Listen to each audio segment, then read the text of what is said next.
चार बेटे और अंत का सच। गांव के एक कोने में एक बूढ़ा दंपत्ति रामलाल और उसकी पत्नी गंगा रहते थे। उनके चार बेटे थे, सुरेश, महेश, रमेश और दिनेश। रामलाल ने पूरी जिंदगी मेहनत करके खेती की, बच्चों को पढ़ाया, उनकी शादियां की और उन्हें शहरों में बसा दिया। शुरू में सब ठीक था। बेटे अक्सर फोन करते, त्योहारों में गांव आते, लेकिन धीरे धीरे वक्त बदल गया।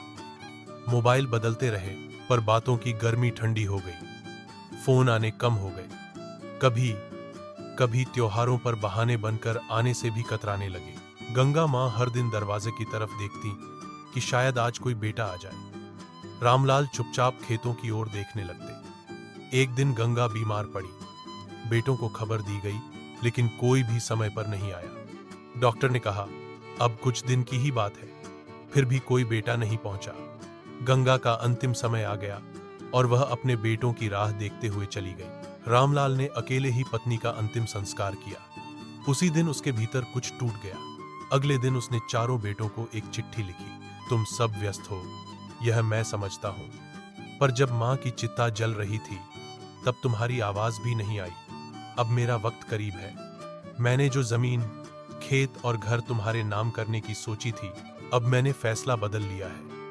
मैंने सब कुछ गांव के अनाथालय को दान कर दिया है, जहां कुछ बच्चे अब भी मां बाप की उम्मीद में जी रहे हैं। बेटे जब गांव आए तब तक रामलाल भी इस दुनिया को अलविदा कह चुके थे। गांव के सरपंच ने उनकी चिट्ठी सुनाई। चारों बेटे सिर झुकाकर खड़े रहे, आंखों में आंसू। लेकिन अब कुछ भी बदलना मुमकिन नहीं था।